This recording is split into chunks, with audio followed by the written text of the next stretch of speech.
हरे कृष्णा। तो सभी भक्तों का स्वागत है आज की वैष्णव एडिटेड क्लास में। तो आज कौन सा 6 डे है ना। आज हम 6 डे पे चर्चा करते हैं। पहले मंगलाचरण करते हैं पहले।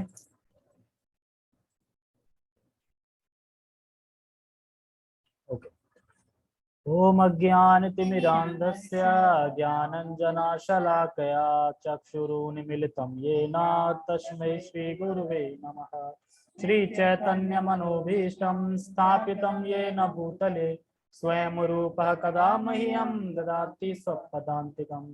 वन्देऽहं श्रीगुरो श्रीयुतापदकमलं श्रीगुरून् वैष्णवांश श्रीरूपं साग्रजातं सहगणरघुनाथान्वितं तं सजीवं साधुवेतं सावधूतं परिजनसहितं कृष्णचैतन्यदेवं श्रीराधा कृष्णपादान् सहगणललिता श्रीविशाखान्वितांश्च।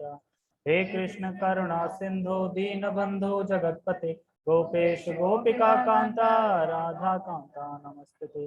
तप्त कांचना गौरांगी राधे वृंदावनेश्वरी वृषभानुसुते देवी प्रणमामि हरिप्रिये। वाञ्छाकल्पतरुभ्यश्च कृपा सिन्धुभ्यैव च पतितानां पावनेभ्यो वैष्णवेभ्यो नमो नमः। जय श्री कृष्ण चैतन्य प्रभु नित्यानंद श्री अद्वैत गदाधर श्रीवासादि गौर भक्तवृंद। हरे कृष्णा कृष्णा कृष्णा हरे हरे हरे राम राम राम हरे हरे। रामाय रामभद्राय रामचंद्राय वेदसे रघुनाथाय नाथाय सीतया पतये नमः। नमो विष्णुपादाय कृष्णपृष्ठाय भूतले श्रीमते भक्तिवेदांत स्वामिने कृष्णामृते। नमस्ते सारस्वते देवे गौरवाणी प्रचारिणे निर्विशेष शून्यवादी पाश्चात्य देशतारिणे। हरे कृष्ण। तो वैष्णव एटीट्यूड शुरू करने से पहले मैं एक चीज दिखाना चाहता हूँ। इसमें दिख रही होगा लोगों को, ये आज का वो है जो प्रभुपाद जी हैं। तो कुछ ना कुछ किसी को बोलते थे ना पर डे, कुछ ना कुछ उनका जो बोलते हैं क्या बोलते हैं इसको, एक तरह से नोट्स बोलते हैं, वो बोलते हैं। हाँ, विचार भी बोल सकते हैं, विचार या किसी से कुछ कहा, विचार समझ लो। तो कोटेशन, सॉरी है ना, कोटेशन बोलते हैं ना। तो आज की कोटेशन भी देखो कितनी बढ़िया है।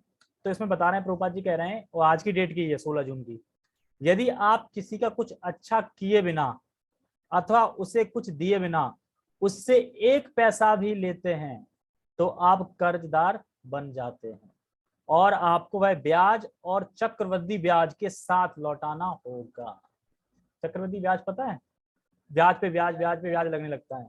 अगर किसी का अच्छा नहीं किया तुमने फर्स्ट, और उसे कुछ दिया भी नहीं, और उससे तुमने पैसे भी ले लिए, तो तुम उसके कर्जदार बन जाओगे। फिर जैसे कि मान लो अगर हमने किसी से पैसे लिए, या तो हम उसे प्रसादम दें या कुछ भगवान के बारे में बताएं कि देखो तुम कृष्ण के दास हो, आत्मा हो, कृष्ण दास हो, भगवान की भक्ति करो, तो तुमने शिक्षा दी उसको, तो वो कर्ज नहीं होगा। लेकिन तुमने ले लिया और कुछ बताया भी नहीं, कुछ दिया भी नहीं, तो कर्जदार होगा, और ये आपको ब्याज के साथ लौटाना पड़ेगा। तो बोले ब्याज के साथ कैसे लौटाना पड़ेगा, कौन देख रहा है? बीमारी आ जाएगी, है ना, बीमारी आ जाएगी तो एकदम 50,000 लग जाएंगे तुरंत, पता भी नहीं चलेगा, गए ना सीधे एकदम, इस तरीके से जाएगा। या हो सकता है कि वो इंसान डॉक्टर होगा और तुम मरीज बन के जाओगे और दे दोगे उसको, तो उसका लिया ना तुमने, इस तरीके से। क्योंकि डॉक्टर जो होते कितना लूटते हैं पता ही है ना, ऐसा तो नहीं फिक्स लेते हैं उतना ही, लूटते हैं वो तो हर चीज में। या फिर खर्च मतलब उसके जरिए हो रहा है ना, उसी को तुम दे रहे हो, तो इस तरीके से। तो जब भगवान लेते हैं ना, क्योंकि बचा नहीं सकता, कहते हैं ना भगवान हर लेते हैं सब कुछ। तो इसलिए हमें ये ध्यान रखना चाहिए कि अगर हम कुछ पैसे कमा भी लेते हैं या किसी से ले भी लेते हैं, तो कितने दिन चल जाएंगे वो पैसे, सोच के देखो ना, कितने दिन ऐश कर लोगे इससे, फिर खत्म हो जाएंगे, फिर क्या करोगे, है ना। तो हमें प्रभुपाद जी यहाँ पे ये सिखा रहे हैं कि हमें हमेशा सच्चाई से रहना चाहिए, और हम किसी को अगर ज्ञान दे सकते हैं या कुछ भगवान का प्रसाद दे सकते हैं तो अति उत्तम है, और नहीं दे सकते तो हमें किसी से कुछ लेंगे तो हम कर्जदार बन जाएंगे उसके, मतलब हमें कर्जा उसका चुकाना है, तो कर्जा फिर हमें उसका चुकाना ही पड़ेगा। तुम अगर ऐसे नहीं चुकाओगे तो बीमार होके कैसे ना कैसे चुकाओगे, पर चुकाओगे जरूर उसका कर्जा। तो ये थॉट बहुत अच्छा लगा मुझे आज। कैसे जैसे काम कर रहा है और काम को उसको पैसा मिलता है तो कर्ज कहाँ से हो गया, तो तुमने मेहनत करी ना, तो तुमने उसका काम किया। ये हो गया कि तुमने किसी से पैसे ऐंठ लिए या फिर या फिर मान लो कि किसी से उधार लिए तुमने पैसे, तुमने कुछ दिया नहीं और उसके पैसे भी नहीं लौटा रहे हो तुम, तो कर्जदार हो जाओगे ना। देखो वोटिंग पे तो मैं सीधे सीधा बोलना चाहूंगा, अब मुझे रीना के मेरे मतलब जो भी मिला के मतलब फैमिली के 4,000 मिल रहे हैं, ये 4 के 4 मैं सेवा में दूंगा, बाकी मैं अपने खर्चे से जाऊंगा वोट डालूंगा अपने, उससे उससे की मतलब नहीं, वो उसने दिए एज अ डोनेशन भगवान की सेवा में सीधा सीधा। वो ये नहीं सोच रहा मैं दे रहा हूँ, एक तरीके से मैंने चंदा मांगा, उसने चंदा दे दिया, चंदा मिल गया, क्योंकि हम सोच रहे थे काफी दिन से कि कथा हो जाए कथा हो जाए, भगवान ने मौका दे दिया, सब जा रहे हैं, और भगवान ने पैसे की व्यवस्था कर दी साथ में। अगर उस पैसे को हम अपनी इंद्रिय तृप्ति में लगाएंगे तो फंसेंगे, जाहिर सी बात है, और अगर हम उस पैसे को भगवान की सेवा में लगाएंगे तो नहीं फंसेंगे। क्योंकि एक कथा आती है ना कि कुछ चोर थे, तो डाक मतलब डकैत करके मतलब चुरा के लाए थे, तो चुरा के लाए थे तो आपस में बात कर रहे थे, देखो जी सब लोग ईमानदारी से बांटना, ईमानदारी से मतलब चोर हैं चोरी करके आए, अब बता रहे हैं ईमानदारी से बांटना, तो ईमानदारी दिखा रहे हैं। तो उन चोरों को जब वो बांट रहे होते तो वहाँ पे एक साधु आते हैं, साधु बोलते हैं कि अरे तुम्हें पता है तुम ये जो करके आए हो ना, इसका तुम्हें कितना फल भोगना पड़ेगा, ये वो, तो मतलब इतना कुछ बताते हैं वो, तो वो डर जाते हैं चारों के चारों, अरे फल भोगना पड़े तो क्या करें, कह रहे इससे ना तुम भागवतम करो, मतलब भागवतम करो भगवान की सेवा में लगा दो, तो क्या होगा ये सब में बढ़ जाएगा, एक एक अंश सब में बढ़ जाएगा, पाप नहीं लगेगा, वरना अगर हम रख लेंगे तो हम पे लगेगा ही लगेगा। दिस इज कर्मा, इसको कहते हैं ये कर्म का नियम है, प्रभुपाद जी कह रहे हैं ना आप, ये कर्म का नियम है। तो इसलिए भाई मैं तो अपना सेवा में लिखवा रहा हूँ 4,000, बाकी आप सब लिखवा देना, कथा होने से पहले पहले कौन कितना दे रहा है उसके हिसाब से प्रसादम की व्यवस्था हो जाएगी, ठीक है। तो मैं तो 4,000 दूंगा, बाकी अपने किराए से जाऊंगा, वोट भी दे दूंगा, वो कोई नहीं, क्योंकि मेरा मेन पर्पस जाने का कथा, वोटिंग वोटिंग से इतना वो नहीं, वो चलो ठीक है अपना कर्तव्य है, हो रहे हैं तो देना चाहिए, तो वो दे देंगे, उसमें कोई दिक्कत नहीं है, ठीक है। ओके, तो हम वैष्णव एटिकेट पे आते हैं।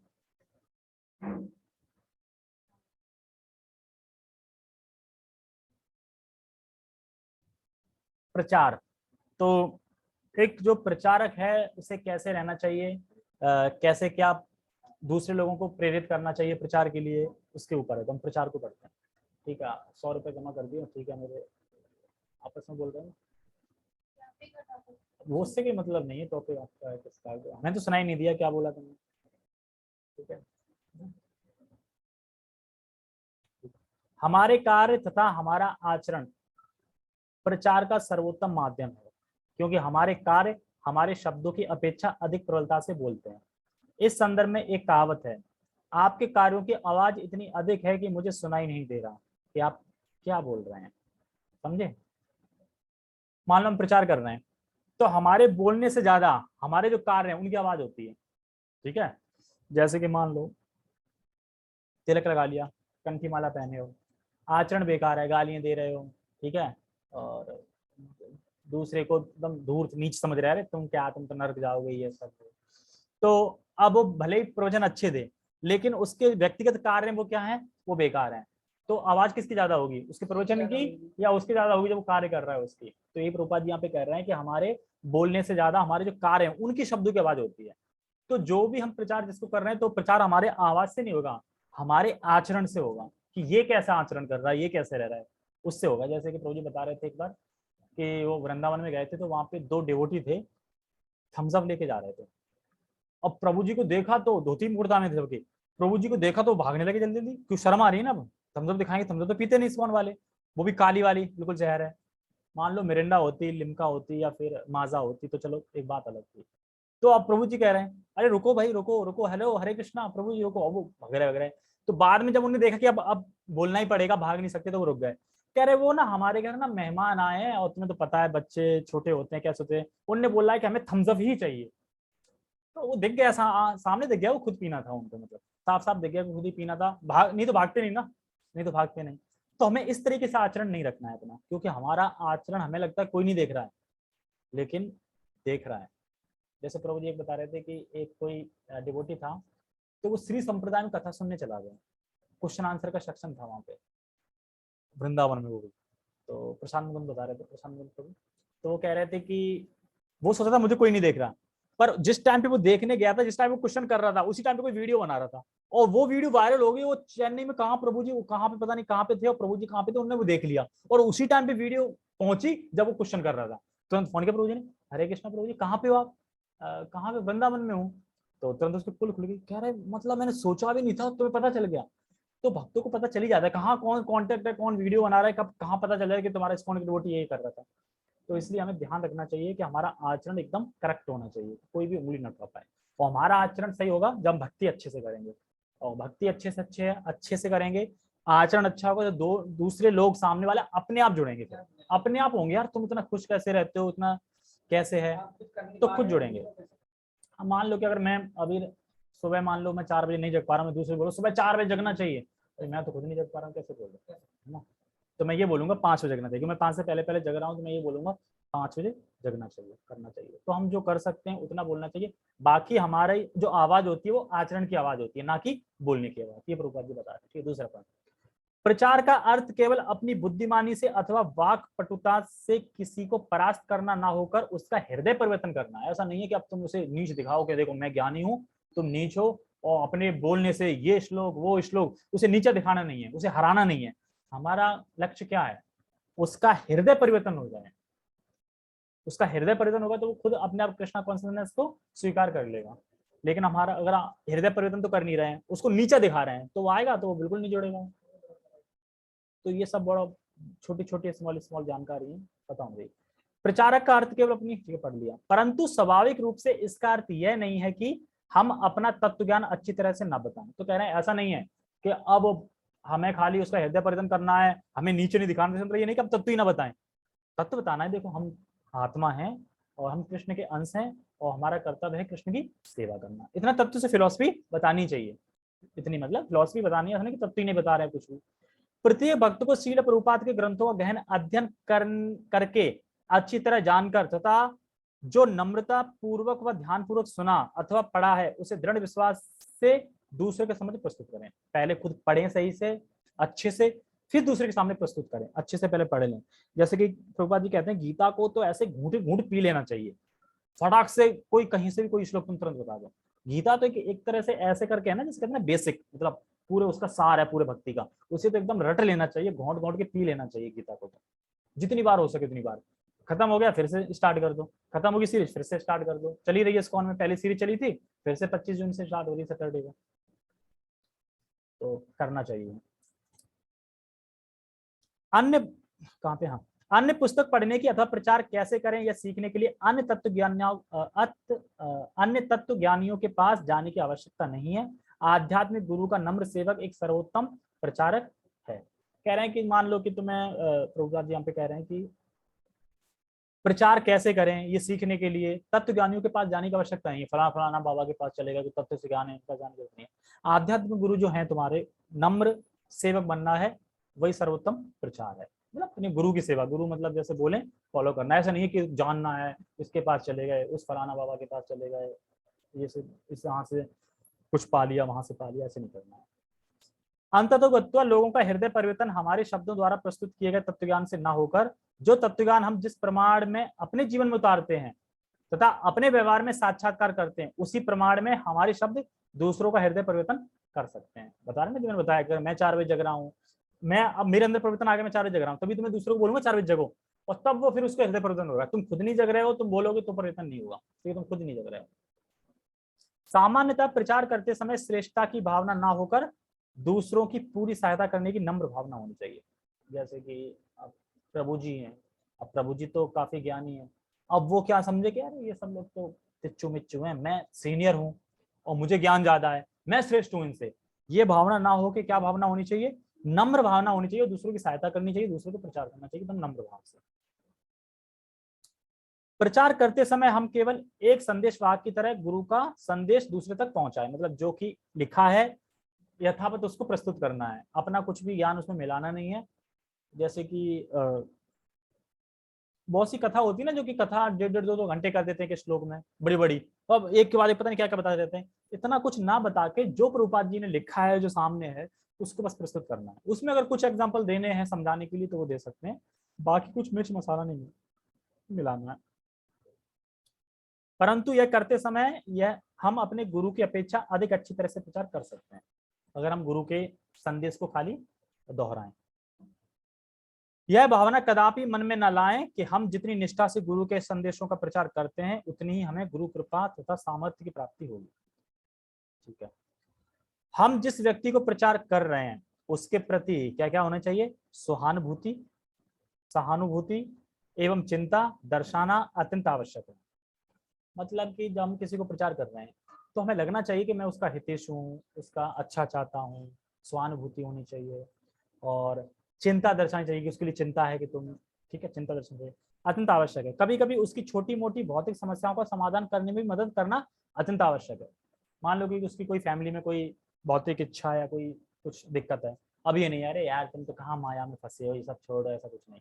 उसकी प्रॉब्लम को सुनो और उसकी प्रॉब्लम को सॉल्व करो, तो उसका फेथ और बढ़ेगा, बढ़ेगा ना फेथ, उसका फेथ बढ़ेगा, फिर आप जो बोलोगे वो और जल्दी से मानेगा। तो हमें ये नहीं करना है कि उसकी कोई मटेरियल या भौतिक समस्या है तो उसको अनदेखा कर दें, उसमें भी हेल्प करनी है, उसको उसे निकालना है, और संग में स्पिरिचुअल लाइफ कैसे बढ़ानी है उसमें भी हेल्प करनी है, उसकी दोनों में हेल्प करनी है। सदा सत्य बोलें, ये बहुत कठिन है, कैसे बोलें। और वैसे भी अभी कलयुग में 4 धर्म के जो पैर थे बैल के, उसमें से एक बचा है सत्यता ही। अभी भी लोग सत्यता है ना, अभी लोग सत्य बोलते हैं, मतलब है ना, बोलते हैं वो करते हैं, इसीलिए सारी चीज चल रही है। और झूठ पे टिक गया तो फिर तो सब खत्म हो जाएगा। अभी भी मान लो कहीं कुछ बोलते हैं तो फिर वो करते भी, मतलब सत्यता ही बची है, बाकी सब तो टूट चुके हैं पैर, सत्यता बची है। तो हमें इस पे बहुत फोकस देना चाहिए, सत्य बोलें। अब सोच के देखो, पूरे दिन में ऐसा कोई कर सकता है कि वो सत्य बोले पूरे दिन? सिर्फ पूरे दिन, पूरी जिंदगी तो छोड़ो, पूरे महीने भी छोड़ो, एक दिन बताओ, है बड़ा कठिन हो जाएगा ना सत्य बोलना, मतलब जो भी बोलना सत्य बोलना। तो यहाँ तक आना है ना। लेकिन ऐसा नहीं है कि सत्य, सत्य भी कैसे बोलना है, देश और काल के हिसाब से। इसमें आया देखो, सत्य बोले, परंतु सत्य बोलते समय भी देश काल पात्र को ध्यान में रखना अति आवश्यक है। देश मतलब जगह, स्थान कहाँ है, कहाँ बोल रहे हो, स्थान देखना चाहिए। अब मान लो कि तुम, अरे तुम्हारे लड़के ने आज ये किया, मतलब मान लो किसी के बारे में कुछ बोल रहे हैं, उसका पिताजी सामने खड़ा है और उसके सामने ही बोल दिया तुमने उससे, तो एक तरीके से उसके लिए तो बहुत बुरा हो गया ना। तुमने तो सत्य बोला, ठीक है। तो ये बताना है मतलब कि देश और काल, काल मतलब समय भी देखना चाहिए, और रात को 12 बजे ही शुरू हो गए, ठीक है। और पात्र, पात्र मतलब कि पात्र का मतलब होता है कि क्या पात्र मतलब कि जैसे कुछ कृपा लेनी तो पात्र होना चाहिए, तो क्या वो पात्र है, मतलब कि नहीं या ऐसे ही मतलब मुंह खुलो के बोल दिया सत्य। तो ये देश काल पात्र में ध्यान में रखना है, अति आवश्यक है। प्रचारक को प्रचार करते समय यह ध्यान रखना चाहिए कि लोगों को कृष्ण भावना भावित बनाना हमारा मूल उद्देश्य यही है, लोगों को कृष्ण भावनावित बनाना। क्यों, क्यों नहीं, क्यों उद्देश्य है हमारा ये कृष्ण भावनावित बनाना? क्योंकि एक तुम्हारे आचार्यों ने बोला है, गुरु ने बोला है। दूसरा यह है कि जब तुम्हें इसमें रस मिल गया है, हाई टेस्ट, तो कौन नहीं चाहेगा कि दूसरों को भी हाई टेस्ट मिले। एक्चुअली जो जो कर्मी लोग होते हैं ना, वो नहीं चाहेंगे बिल्कुल। उन्हें अगर मान लो कि कर्मी लोग होंगे और कहीं गए तो वहां पे बढ़िया बढ़िया मलाई मिल रही है और ज्यादा नहीं है, 5-6 प्लेट है, तो वो दूसरों को नहीं बताएगा, सोचेगा हम ही खा लें, है ना, दूसरों तक खत्म हो जाएगी तुरंत, क्योंकि अपना मतलब दूसरे को नहीं बताएगा, दूसरे के लिए बिल्कुल नहीं। लेकिन जो भक्त होता है उसको विनम्र होता है, वो चाहता है कि मैं भले ही ना जा पाऊँ धाम, पर बाकी लोग जो भटक रहे हैं, बाकी लोग जो लगे हुए हैं वो चले जाएं। तो उसका हृदय ऐसा होता है कि वो दूसरों की हेल्प करना चाहता है, हमेशा हेल्प करना चाहता है। तो इसलिए हमारा मूल उद्देश्य क्या है, कृष्ण भावनित बनाना हमारा मूल उद्देश्य है, तथा उसके लिए जो भी आवश्यक है उसे करना चाहिए। मतलब कृष्ण भावनावित बनाने के लिए कभी अगर हमें अपनी जेब से भी कुछ खर्च करना पड़े उसके लिए कि वो बढ़े आगे, या कभी उसके खुशी के लिए कभी विदाउट भोग लगा भी खाना पड़े तो खा लो, क्योंकि वो हमारा उच्च क्या है, उच्च उद्देश्य क्या है, कृष्ण भावनावित बनाना उसको। उसके लिए छोटी अगर मान लो है तो कॉम्प्रोमाइज कर सकते हैं। मान लो कि जैसे कि कभी किसी की शादी में गए, तो शादी में गए तो वहां पे भोग नहीं लगा, अब वो लोग बड़ा तुमसे अटैच हैं, बड़ा मानते हैं तुम्हें, और तुम्हें पता है कि एक दिन वो कृष्ण भावनावित में आ जाएंगे लोग। अब तुम ना लग रहा है मैं नहीं यार, मैं नहीं खा सकता, भोग नहीं लगा, मैं नहीं खाता हूँ, तो फिर वो आएंगे। लेकिन तुम उनके उसकी खुशी के लिए चख लोगे, चलो ठीक है, कोई वैसे मैं खाता नहीं, पर आपकी खुशी के लिए तुम्हें अच्छा लगेगा, देखो उस दिन प्रभु जी ने मेरे लिए, मतलब हमारे लिए बिना भोग लगा भी खाया था, तो वो बोलेंगे आगे, तो मानेंगे। तो यही यहाँ पे बता रहे हैं कि हमारा मूल उद्देश्य कृष्ण भावनावित पहुंचाना है, उसके लिए कभी कभार होता है ना, तो कम्प्रोमाइज करना पड़ता है। अब ये नहीं कि अब एक बहाना मिल गया विदाउट ऑफरिंग करने खाने का, है ना, बहाना मिल गया, सर बहाना मिल गया और खाने का, ये तो सही छूट होते। पहले क्यों नहीं बताया वैष्णव एटिकेट, पहले क्यों नहीं पढ़ा था अपन, हैं? हमने पता नहीं कितने रसगुल्ले छोड़ दिए हैं। ठीक है, आवश्यक है, उसे करना चाहिए। भक्ति रसामृत सिंधु में श्रील रूप गोस्वामी प्रचार के उद्देश्य का बहुत सुंदर वर्णन करते हैं। येन केन प्रकारेण प्रकारेण मन कृष्ण निवेश्यते। किसी भी प्रकार से व्यक्ति को सदा कृष्ण भगवान कृष्ण का चिंतन करना चाहिए। अरे कैसे भी चिंतन हो, उनकी लीला का हो, उनके कार्य का हो, एन केन प्रकार कैसे भी करें, पर हम कृष्ण का चिंतन करना है, हमेशा चिंतन करते रहना चाहिए। और ये, और जब ये भाव स्तर पहुंच जाए ना, भाव स्तर पहुंच जाएंगे, फिर ये करने की जरूरत नहीं है कि माला करें कि नहीं करें, मंगल आरती में जाना है कि नहीं जाना है। भाव स्तर पे क्या है, 24 घंटे ही चल रहा है, तो करने की जरूरत नहीं है। सांस लेते हैं ना अपने आप ही, अपने आप ही, तो वो स्थिति बहुत ऊपर है।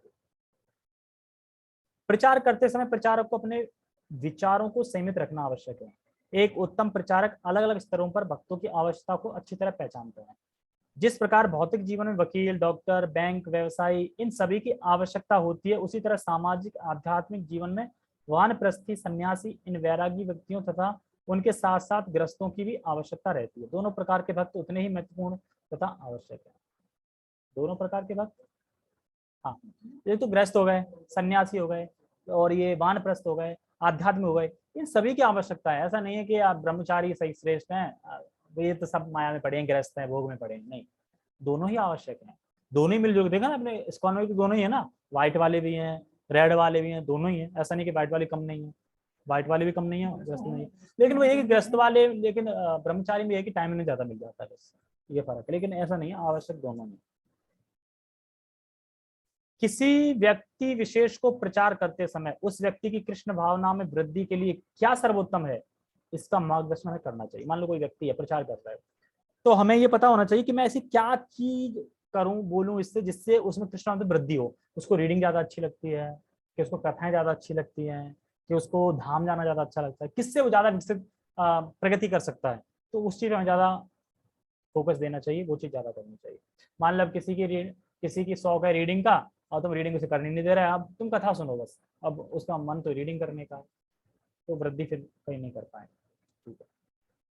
समाज में प्रतिष्ठित ब्रह्मचारी, पढ़ लिया क्या ये? नहीं। समाज में प्रशिक्षित ब्रह्मचारी, प्रशिक्षित सन्यासी, इन सभी की समान रूप से नितांत आवश्यकता है, प्रभुपाद जी बता रहे हैं। अतः कोई व्यक्ति जिस स्थिति में रहकर अपनी सर्वोत्तम आध्यात्मिक प्रगति करता है तथा गुरु महाराज के आंदोलन में अपनी सर्वोत्तम सेवा का सहभाग दे सकता है, उसी स्थिति में रहने के लिए उस व्यक्ति को प्रेरित करना चाहिए। अगर कोई गृहस्थ में रह के कर रहा है, तो उसे गृहस्थ में रहने के ही लिए प्रेरित करो।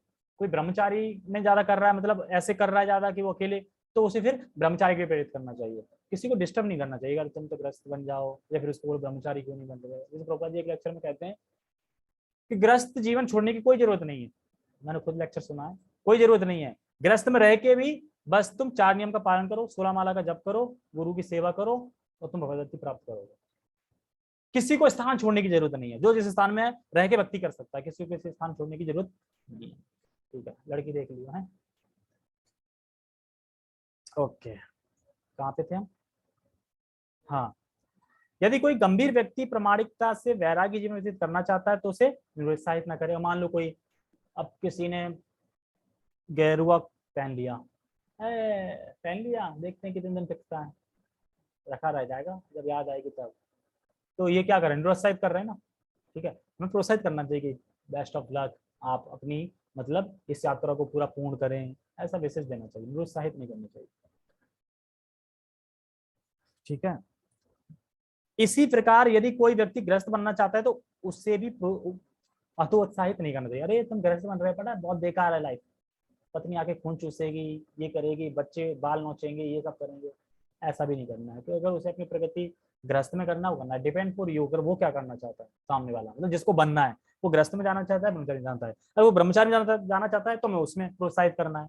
अगर वो ग्रस्त में जाना चाहता है, तो ग्रस्त में प्रोत्साहित करना है। हमें कोई फोर्स नहीं करना है, नहीं तो ग्रस्त बन, नहीं तो वो कर, तो वो कुछ नहीं बन पाए। वो कह रहा है छोड़ो भक्ति आज से, हम भोग करेंगे, छोड़ो, मतलब भोगी हो गया ना, माया मतलब भोगी करेंगे, हम किसी की नहीं सुनने, क्या फालतू में लड़ाइयाँ हो रही, इससे अच्छा हम वैसे ही सही है ना, या तो फिर घर छोड़ के भाग जाए बंदा। तो इसलिए हमें सपोर्ट करना चाहिए। दूसरे भक्त प्रचार कर रहे हों तब भी मूलभूत नियमों का पालन आवश्यक है। आवश्यक कार्य ना होने पर प्रचार में बाधा ना लाए। तो कह रहे हैं अगर कोई आवश्यक कार्य ना है तो प्रचार में बाधा नहीं लानी चाहिए, प्रचार में सहयोग करना चाहिए। मुस्कुराकर अभिवादन करना, सद्भावना देना, जिसे सहायता या मार्गदर्शन की आवश्यकता है उसकी उदार भाव से मदद करना, इस प्रकार की मूलभूत बातों का पालन करना आवश्यक है। मान लो कोई आ रहा है तो हरे कृष्णा प्रभु जी, मुस्कुरा के अभिवादन करना है, सद्भावना देना है, और जिसे सहायता की जरूरत है तो उसे मार्गदर्शन भी देना है उसको, ठीक है। और उदार भाव से मदद करना है उसकी, उदार भाव समझते हैं, उदार है मतलब सच्चे दिल से भाव होना चाहिए किसी के हेल्प करने के लिए, ठीक है। और इस प्रकार की मूल बातों का हमें ध्यान रखना चाहिए। इसको आज प्रचार को खत्म कर लेते हैं।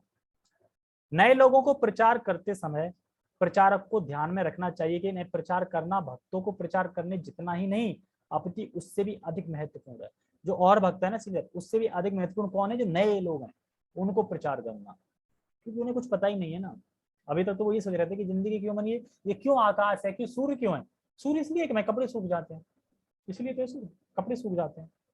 कपड़े सूख, अगर सूर्य ना निकले ना तो सब महामारी हो जाएगी, कुछ नहीं उगेगा, गेहूं सब कुछ जितनी भी चीजें ये पेड़ पौधे फल फ्रूट सब जब सब सूर्य की वजह से है। और सूर्य ना हो तो सब खत्म, पाओगे क्या, कुछ नहीं मिलेगा। और बारिश, ठीक है, कहाँ पे थे?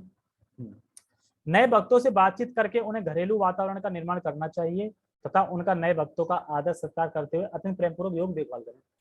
ऐसा अपने साथ ही हुआ था ना, अपन नए गए थे तब। और प्रभु जी कितने हो रहे हैं, जैसे कि विज्ञानकारी प्रभु जी ने फर्स्ट टाइम फोन करा था, आप घर पहुंच गए सही से? फर्स्ट टाइम वृंदावन से आए थे ना, करा था ना, तो बस में भी पूछा था कि वो आ गए सब लोग। हाँ, तो नए भक्तों को देखभाल करनी चाहिए, सही से भाव होना चाहिए। फिर थोड़े एक्सपर्ट हो जाते हैं ना वो तो खुद, फिर क्योंकि और डिवोटी से भी फ्रेंडशिप हो जाती है। अभी के नए है ना, एकदम ऐसा लगता है ना कि कहाँ कुछ छोड़ के ना चले, किसी जान पहचान नहीं, धीरे धीरे जान पहचान हो जाती है तो फिर वो मतलब खुद से कर लेते हैं, तो फिर नए भक्तों पे फोकस देते हैं। अपने शुभ कृष्ण प्रभु भी नए भक्तों पे दे रहे हैं ना फोकस, नए को आता है तुरंत उस पर कमेंट भी करते हैं, आज अपने माला नहीं करी, 4 नहीं करी, 8 करो। अपन से कुछ बोलते नहीं, पता है ना 1-1.5 साल हो गई इनको, ठीक है, अभी ये मेच्योर हैं। बाकी नए आते हैं उनका ध्यान देना चाहिए, यहाँ पे बता रहे हैं वैष्णव एटीट्यूड है। मंदिर में होने वाले छोटे बड़े उत्सवों के समय आने वाले अतिथि नवोदित भक्त आदि की और पहले ध्यान देना चाहिए। इसी प्रकार नियमित आने वाले भक्त भी उपेक्षित ना हो, इसका ध्यान रखें। अभी हम भी नए ही हैं और नए बने रहेंगे, ये उनके लिए जैसे कि जो भक्त हैं, अब नए लोग आ रहे हैं तो उनको मतलब उनकी देखभाल ज्यादा करनी चाहिए, प्रसादम के लिए, हर चीज के लिए। मंदिर में आ रहे हैं, उत्सव में आ रहे हैं तो, क्योंकि मान लो कि कोई पहली बार मंदिर आया, उससे तुमने बड़ा बढ़िया से दर्शन कराए, सब कराए, तो अच्छा लगेगा ना यार, इस्कॉन वाले बड़ा बढ़िया बिहेव करते हैं बढ़िया से, हम तो सोच रहे टकले टकले इनसे बात कैसे करें, ये तो बड़ा प्रेम पूर्वक बात करते हैं, तो अच्छा लगेगा ना। फिर आएगा, फिर माला भी करेगा, सब कुछ करने लगेगा। तो और पहले ही तुम ध्यान नहीं दे रहे यार, का वो पता चलेगा धक्का मुक्का खा रहा है, धक्का मुक्का खा के वहां पे गिर गया, चन्ना में भी नहीं मिला, प्रसाद भी नहीं मिला, आएगा अरे हमें तो नजारा इसको, एक बार गया था प्रसाद भी नहीं मिला वहाँ पे, तो फिर नहीं आएगा ना। तो इसलिए नए भक्तों की देखभाल करना चाहिए, ठीक है। मंदिर के होने वाले कार्यक्रमों के समय प्रवचन के पश्चात प्रश्नोत्तर के समय विशेष रूप से जब समय कम हो तब पहले नवोदित भक्तों तथा अतिथियों को प्रश्न पूछने का अवसर देना चाहिए। मतलब नए लोग पहले प्रश्न पूछें। कभी कभी नवोदित भक्तों को अपनी शंका प्रस्तुत करने हेतु प्रोत्साहित करने के लिए वातावरण निर्माण करने के लिए नियमित भक्त चुने हुए प्रश्न पूछें, अथवा नवोदित भक्तों की शंका का समाधान होने के पश्चात समय बचे तो नियमित भक्त अपने प्रश्न पूछ सकते हैं। नियमित भक्त बाद में, पहले नए। भगवान श्री कृष्ण की सेवा के नाम पर हम जिस प्रदेश में रहते हैं वहां के नियम कानूनों को भंग करने का कभी भी प्रचार ना करें। भक्तों को राजनीतिक सामाजिक नियमों का ध्यान रखना आवश्यक। मतलब हम कहीं भी अगर प्रचार कर रहे हैं, किसी भी देश में, किसी भी गांव में, वहां के जो रूल हैं वो रूल हमें फॉलो करने चाहिए। मान दिल्ली में कर रहे हैं, ट्रैफिक का रूल फॉलो करना है, जाम लग रहा है तो हटवाना भी है।